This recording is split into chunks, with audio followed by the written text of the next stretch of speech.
beberapa pertanyaan. Ya, jadi silakan Bapak Ibu bisa nanti ditambahkan saja. Ya, oke.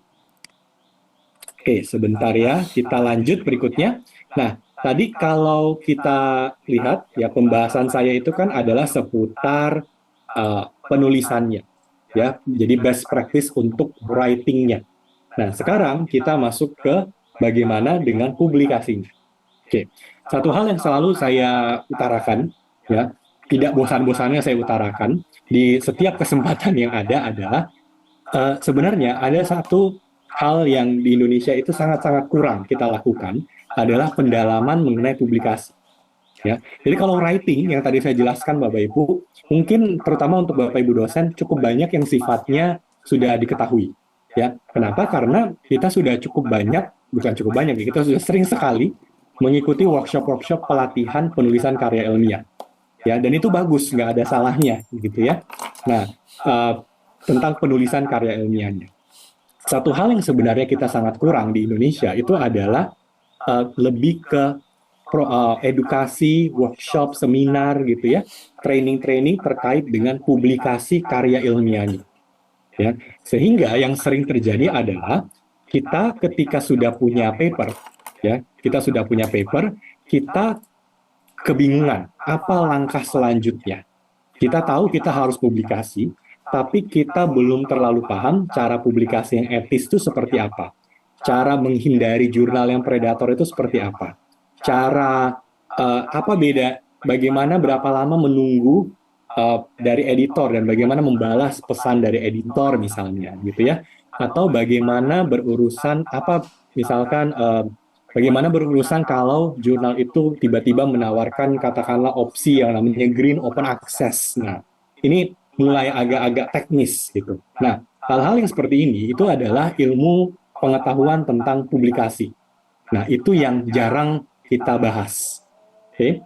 Nah, itu kenapa sengaja gitu ya di workshop di seminar webinar kali ini kita juga mau lihat di sisi publikasinya, bukan hanya dari sisi writingnya ya.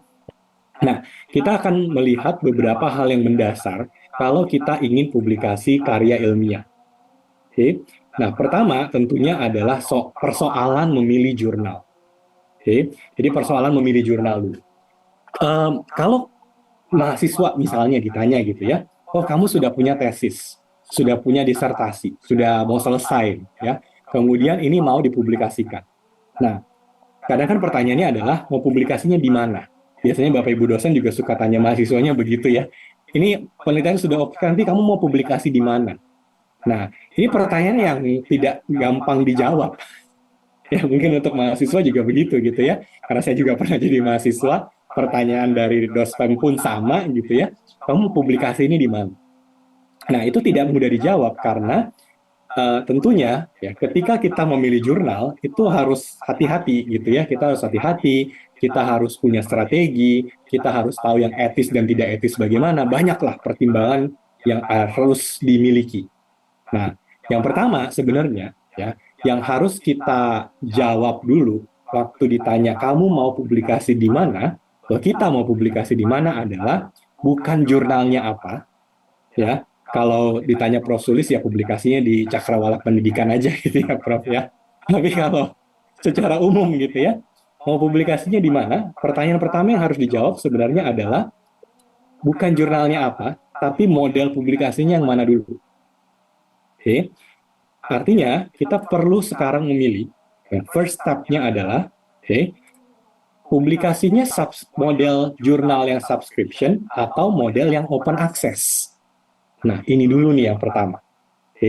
Kalau saya tanya simpelnya ya, publikasinya subscription atau yang open access.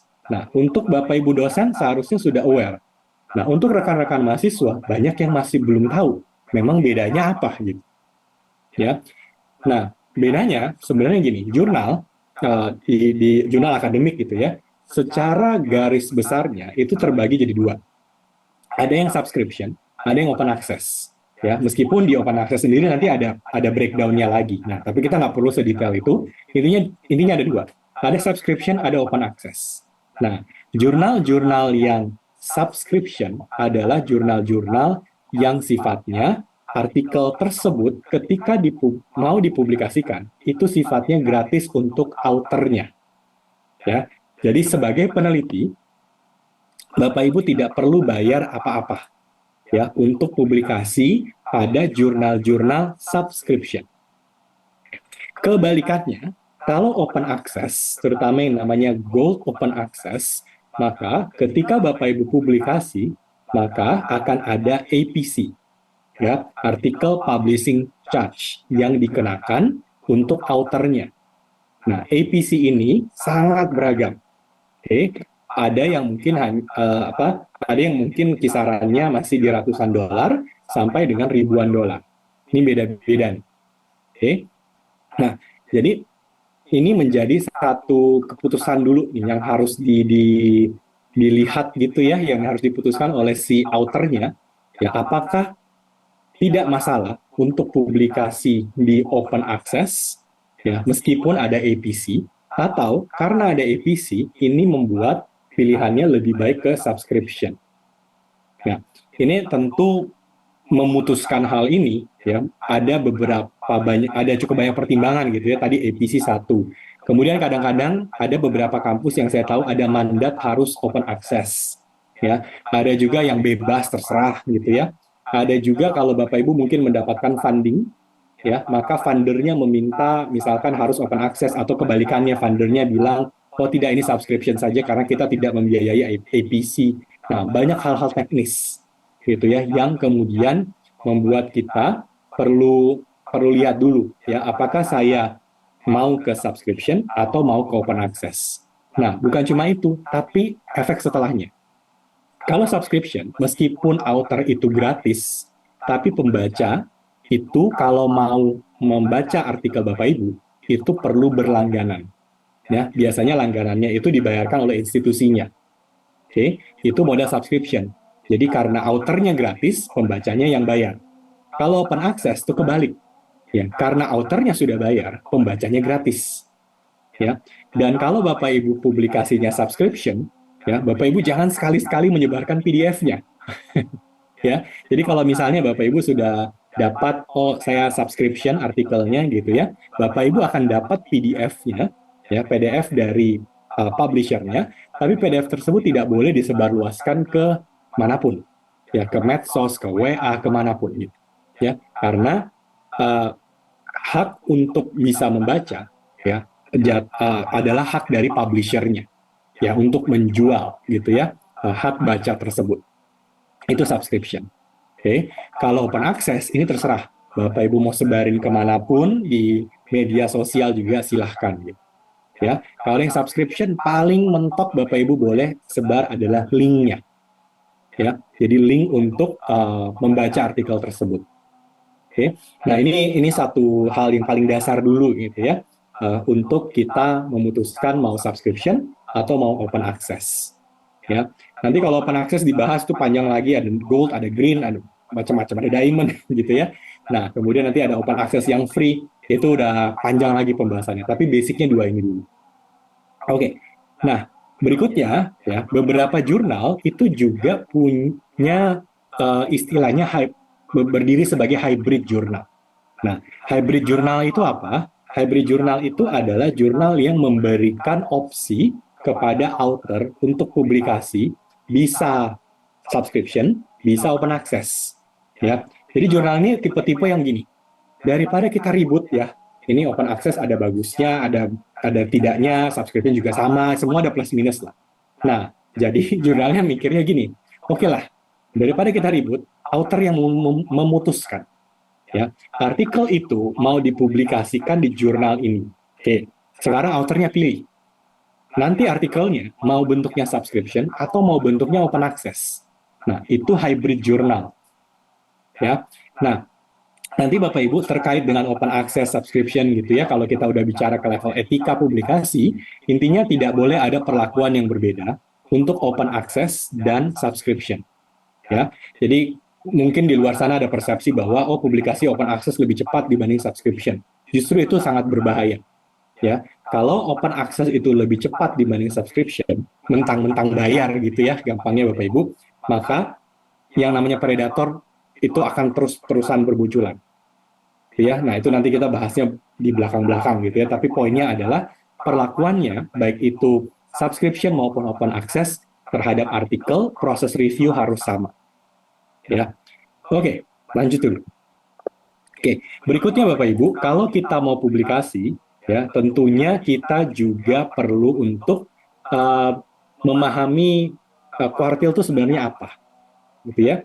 Nah, kadang-kadang kan kita taunya intinya adalah gini, pokoknya publikasi itu kalau bisa Q1, karena Q1 itu paling bagus, gitu. Ya benar gitu ya. Tapi sebenarnya apa itu kuartil?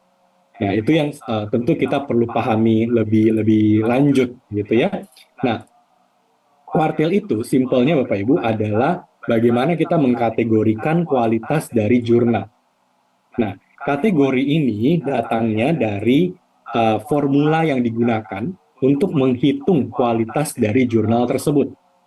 Nah, ini yang kadang kita sering lihat kalau Bapak Ibu ke scopus.com, itu ada site score, SGR, dan ada SNP. Nah, site score, SGR, dan SNP ini adalah nama formula, nama rumus gitu. Ya. Nah, setiap rumus ini nanti ya mereka punya cara hitungnya sendiri-sendiri ya. Mereka akan menghasilkan nilai tertentu. Nah, nilai tertentu itulah yang nanti menjadi dasar penentuan Q1, Q2, Q3, Q4. Oke. Misal ya Bapak Ibu, katakanlah di jurnal pendidikan, misalnya ya. Ini kita biar sederhana aja. Anggaplah ada 100 jurnal pendidikan di seluruh dunia. Ya, cuma ada 100 misalnya gitu ya. Nah, 100 jurnal pendidikan ini akan dihitung ya, nilai site score-nya, nilai SGR, dan nilai SNP-nya. Oke, nanti masing-masing ada rumusnya tuh. Tapi intinya citasi lah, gitu ya. Poin itu selalu citasi dan jumlah dokumen. Nah, dihitung pakai rumus masing-masing, kemudian nanti diurutkan dari peringkat 1 sampai peringkat 100. Nah, jurnal peringkat 1 sampai 25 itu akan menjadi jurnal Q1. Kemudian peringkat 26 sampai 50 itu jadi peringkat kategori Q2 dan seterusnya gitu. Ya. Nah, ini yang kemudian membuat ada si kuartil ini. Nah, kuartil itu bisa berubah-berubah. Jadi kuartil satu jurnal, bulan ini Q2, belum tentu bulan depan Q2 loh Bapak Ibu. Ya, karena kalau kita lihat di Scopus ya, jurnal itu sangat dinamis. Ya, itu kenapa kalau di Scopus itu istilahnya adalah title dynamics. Ya, sangat dinamis. Dia bisa Q2 bulan ini, bulan depan belum tentu gitu ya. Tahun depan juga bisa jadi discontinue, bisa dari Q3 naik ke Q1. Nah, ini beda-beda terus nih. Ya. Nah, kenapa begitu? Karena memang realitanya adalah setiap bulan itu akan selalu ada penerbitan baru yang akan mempengaruhi kualitas dari jurnal. Ya. Nah, ini yang akhirnya membuat kita juga harus aware bahwa saat ini saya bisa publikasi di jurnal, katakanlah sekarang jurnalnya Q2. Ya, bisa jadi tahun depan jadi Q1 gitu. Ya, atau bulan depan jadi Q4. Nah, ini beda-beda terus. Ya, tapi poinnya adalah waktu Bapak Ibu publikasi jurnal itu Q berapa. Nah, itu juga bisa jadi pertimbangan. Oke. Kemudian beda satu jurnal itu bisa punya beberapa disiplin ilmu. Nah, beda disiplin ilmu bisa beda kuartil. Ya, contoh ini salah satu yang saya ambil yang di sebelah kanan, Bapak Ibu bisa lihat ini jurnal sosiologi dan political science dan juga komunikasi. Ya, kalau kita lihat jurnal ini ya kebetulan dua-duanya Q1. Ya. Jadi sosiologi and political science adalah peringkat 16 dari 1415 jurnal sosiologi and political science. Gitu ya. Nah, jurnal ini juga jurnal komunikasi, peringkat 6 dari 493. Ini kebetulan dua-duanya Q1. Tapi bisa jadi Bapak Ibu menemukan, ini contoh saja, bisa jadi sosiologinya Q1, komunikasinya Q2. Itu memungkinkan sekali. Ya. Jadi memang istilahnya kita juga harus lihat gitu ya, waktu saya publikasi itu kuartilnya Q berapa di disiplin ilmu yang mana. Ya. Oke, ini semua Bapak Ibu bisa dapatkan keterangan-keterangan ini ya, site score-nya berapa, Q-nya berapa. di kategori mana, kuartilnya berapa, itu semua ada di Scopus Bapak Ibu. Ya, di scopus.com, kemudian Bapak Ibu tinggal ke bagian sources. Nanti di situ lengkap semuanya. Ya. Oke, kemudian mencari jurnal di mana? Nah, untuk mencari jurnal kita punya cukup banyak opsi. Ya, pertama, kalau Bapak Ibu ingin publikasi di uh, penerbitnya Elsevier gitu ya, nah maka Bapak Ibu bisa menggunakan sciencedirect.com, kemudian tinggal ke pilih Journal and Books. Ya, jadi yang ini kalau Bapak Ibu memang mencari publishernya Elsevier. Nah, berikutnya, kalau Bapak Ibu juga masih publishernya maunya Elsevier, ya tapi mau bantuan AI, nah kita juga punya namanya journalfinder.elsevier.com. Nah, di sini nanti Bapak Ibu tinggal memasukkan judul dan abstrak. Ya, nanti akan dicarikan kira-kira berdasarkan judul dan abstrak, Bapak Ibu itu cocoknya publikasi di jurnal mana. Ya, nanti akan muncul listnya gitu. Kemudian kalau Bapak Ibu ingin publikasinya, yang penting Scopus ya, penerbitnya bebas. Nah, Bapak Ibu tentu bisa ke scopus.com, kemudian tinggal klik sources, nanti di situ tinggal dicari disiplin ilmunya atau subjek areanya. Kemudian Bapak Ibu bisa klik semua jurnal, bisa dibaca semua, termasuk history dari jurnalnya, semuanya lengkap di situ. Ya, Oke, nah ada beberapa hal ya yang perlu kita evaluasi waktu kita lihat jurnal. Ini agak wordy gitu ya, tapi next saya akan tunjukkan gambarnya seperti apa. Tapi intinya adalah waktu kita pilih jurnal, ada hal-hal yang harus kita perhatikan dulu. Ya, jadi bukan sekedar cari-cari aja gitu ya, tapi hal-hal ini perlu kita baca baik-baik. Apa saja? Nah, kita lihat pertama. Itu adalah aim and scope. Nah, ini berkali-kali gitu ya, tiap kali acara, tiap kali workshop saya selalu bilang baca aim dan scope dari sebuah jurnal. Ya, nah ini sebagai contoh. Ini jurnal terbitan Elsevier. Nama jurnalnya adalah Journal of Cleaner Production, salah satu jurnal yang terkenal gitu ya. Nah, kalau kita hanya sekedar membaca judul judulnya kan Journal of Cleaner Production. Nah, kesannya nih Bapak Ibu ya, waktu saya juga awal-awal lihat jurnalnya gitu ya dan lihat gambarnya, kesannya ini jurnal lingkungan hidup. Betul ya, mungkin Bapak Ibu juga sepakat gitu ya. Oh iya, ini Journal of Cleaner Production ya, harusnya lingkungan hidup gitu. Tapi ternyata waktu saya baca aim dan scope-nya, ya, dan lebih detail lagi saya baca artikelnya, jurnal ini betul jurnal lingkungan hidup, tapi lebih daripada itu. Ternyata jurnal ini adalah jurnal lingkungan hidup, tapi jurnal ini juga memuat manajemen, gitu ya. Jadi ilmu manajemen, terutama sustainability. Ya, jadi semua yang terkait misalkan CSR, sustainable products, ya, kemudian corporate social responsibility, ya, kemudian sustainable production, sustainable consumption, itu dipublikasikan oleh jurnal ini. Ya. Nah, kalau detailnya kita lihat, ternyata jurnal ini memang disiplinnya adalah environmental science dan management. Ya. Nah, itu kenapa kita perlu baca baik-baik aim dan scope-nya apa. Kedua, kenapa kita perlu baca aim dan scope? Ini menghindari jurnal predator. Misal ya Bapak Ibu, ada jurnal yang ini saya asal sebut aja gitu ya, saya nggak tahu ini jurnalnya ada atau tidak, tapi misal ya Bapak Ibu menemukan ada jurnal yang judulnya International Journal of Advanced Science, misal gitu ya, itu kan agak nama jurnalnya sangat-sangat ambigu gitu ya, Advanced Science, science di mana gitu kan. Nah, kita baca dulu aim dan scope-nya. Kalau ternyata Bapak Ibu menemukan bahwa oh jurnal ini aim dan scope-nya adalah engineering. Ya, jurnal ini engineering, publikasinya semuanya terkait pokoknya engineering. Ya, mechanical engineering gitu ya. Nah, itu yang dipublikasikan. Nah, tapi waktu Bapak Ibu baca-baca artikel yang dipublikasikan oleh jurnalnya, ya, itu ini asal sekali lagi ya. Misalnya Bapak Ibu menemukan kok banyak artikel human resource, HR misalnya. Nah, itu sudah jelas menunjukkan ciri-ciri ada yang aneh dengan jurnal itu. Ya, ini jangan-jangan jurnalnya predator gitu. Ya, karena aim dan scope dari jurnal harus match dengan artikel yang akan dipublikasikan dan yang sudah dipublikasikan.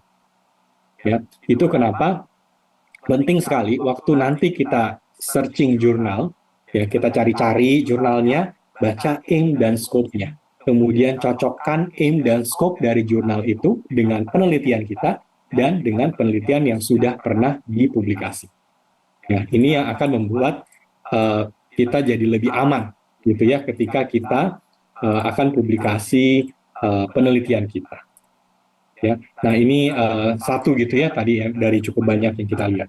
Kedua, tentunya kita perlu melihat ini matriks ini, site score, SGR, SNP, ya. Dan karena Bapak Ibu sudah punya di UNY itu sudah punya akses ke Scopus Premium, Bapak Ibu bisa lihat sejarahnya. Ya, artinya Bapak Ibu bisa lihat SGR-nya dari tahun ke tahun naik atau turunnya.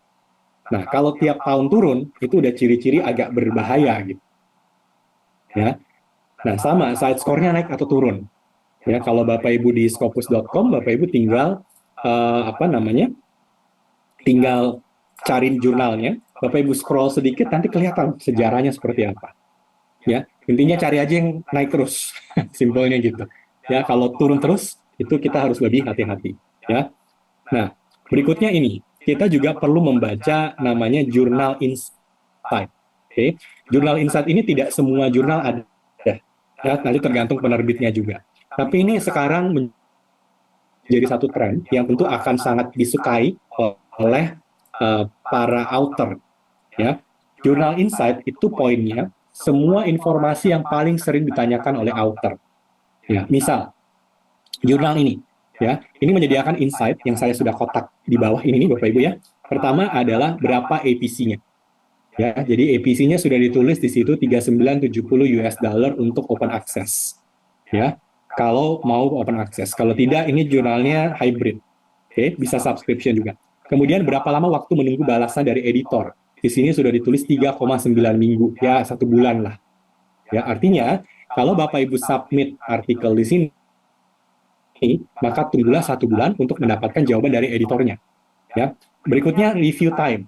Berapa lama waktu review? Di sini dituliskan 6,7 minggu, ya anggaplah 7 minggu. Artinya, kalau artikel Bapak Ibu itu masuk ke tahapan review harus selesai dalam 7 minggu. Ya, nah itu yang review time-nya. Kemudian ada lagi namanya publication time, 0,8 minggu. Ini maksudnya apa? Kalau artikel Bapak Ibu diterima, maka perlu menunggu ya 0,88 hari lah, gitu ya. Nah, 8 hari untuk artikel tersebut nanti dipublikasikan secara online. Ya. Nah, ini insight yang tentu sangat-sangat bermanfaat gitu ya untuk author. Jadi author itu bisa memperkirakan kalau saya publikasi di jurnal ini, saya target jurnal ini, kira-kira berapa lama waktu proses review itu terjadi. Ya, itu bisa kita perkirakan. Oke. Tentu jawaban di sini tadi bahasanya adalah bisa kita perkirakan ya Bapak Ibu, tidak pasti begini. Ya, terutama review time. Ya, satu hal yang sangat-sangat sulit untuk benar-benar bisa dipastikan itu review time. Kenapa? Karena kadang-kadang bisa juga authornya yang minta tambahan waktu. Ya, jadi authornya bilang, oh nggak bisa 7 minggu. Ya, terlalu cepat. Ya, kita minta 3 bulan misalnya gitu ya. Nah, itu yang nanti menyebabkan review time-nya bisa lebih panjang. Tapi ini setidaknya memberikan kita gambaran ya berapa lama prosesnya. Ya, oke. Nah, poin yang berikutnya yang juga saya mau share itu tentunya adalah ketika kita publikasi penelitian, kita harus menghindari yang namanya predatory publisher. Oke, karena ini udah banyak banget gitu ya, dan kita sudah tahu juga mungkin kalau Bapak Ibu mengikuti news ya, mengikuti berita, salah satu alasan kenapa kemudian aturan publikasi itu ya tidak wajib lagi gitu ya, karena harus menghindari memang yang namanya predatory publishing, and we completely agree dengan hal tersebut. Ya, nah apa sih sebenarnya predatory publishing? Nah intinya adalah ini adalah para publisher dan jurnal-jurnal yang lebih mengutamakan bisnis dibanding sains. Ya, sehingga praktek-praktek mereka itu adalah praktek yang sangat bisnis oriented.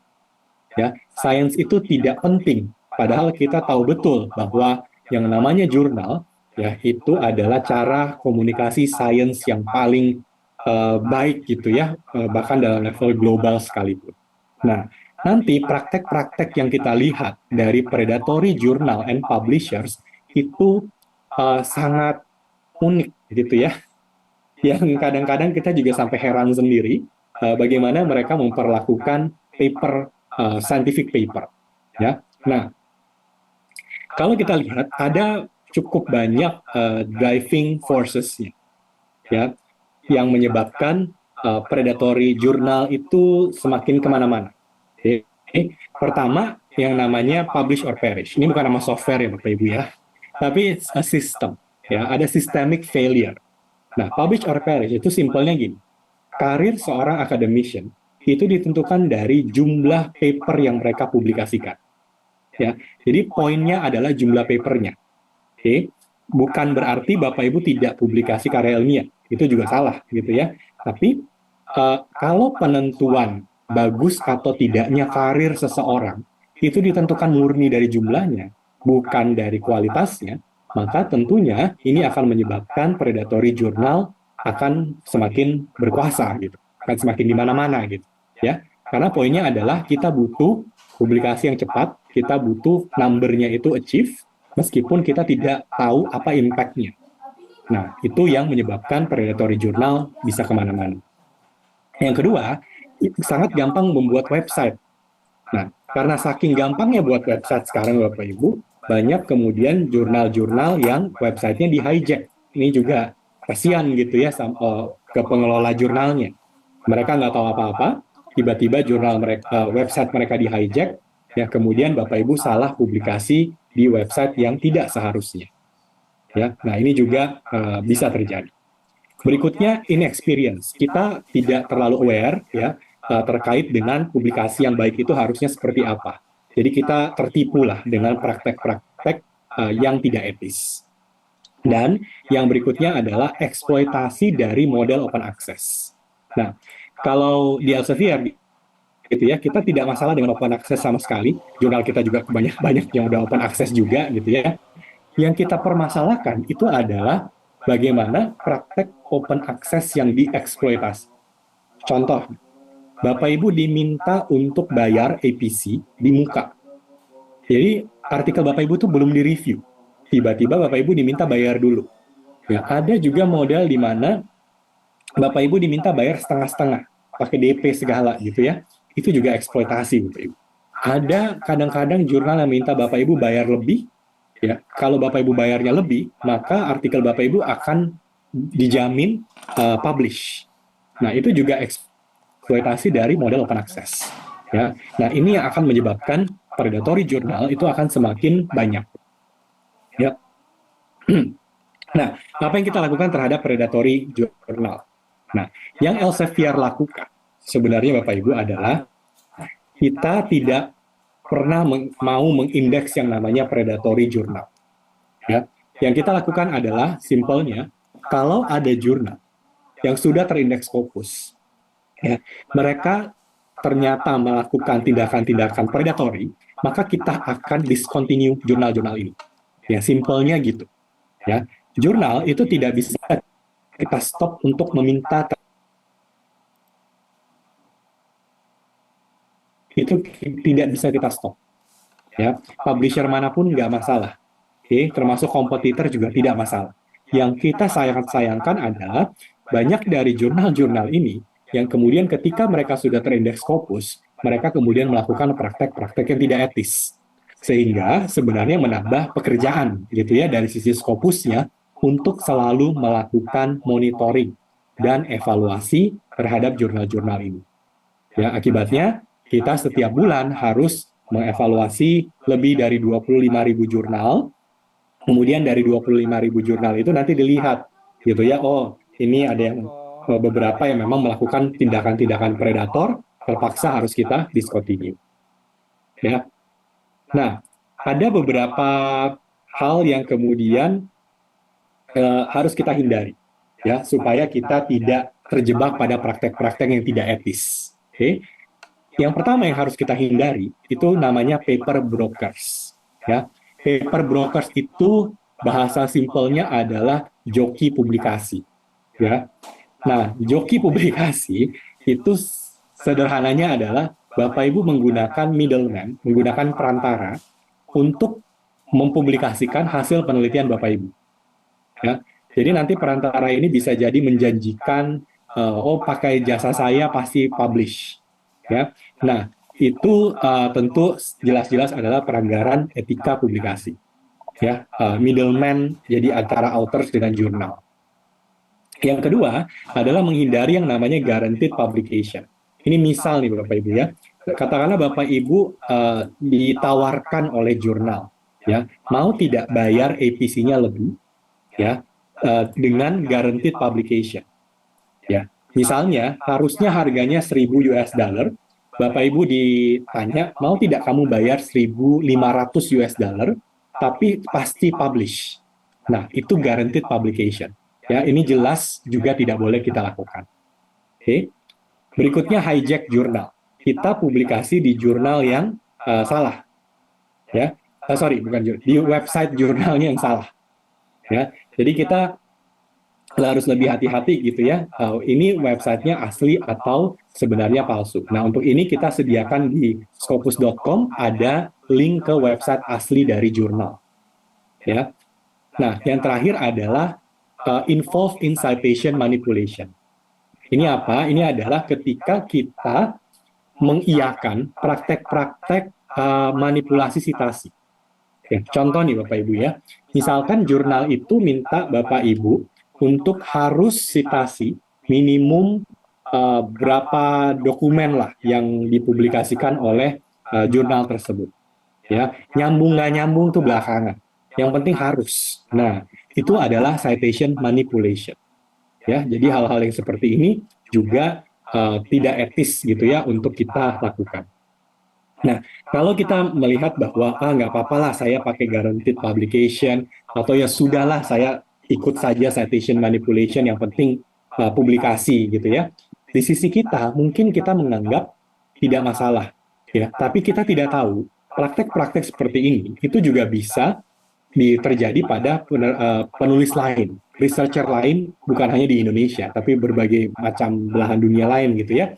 Nah, peneliti-peneliti itu bisa dengan mudahnya melakukan screenshot dan melaporkan tindakan-tindakan seperti ini ke Scopus. Sehingga yang terjadi adalah kalau kita menemukan bukti-bukti pelanggaran etika, maka mau tidak mau jurnal tersebut harus kita discontinue.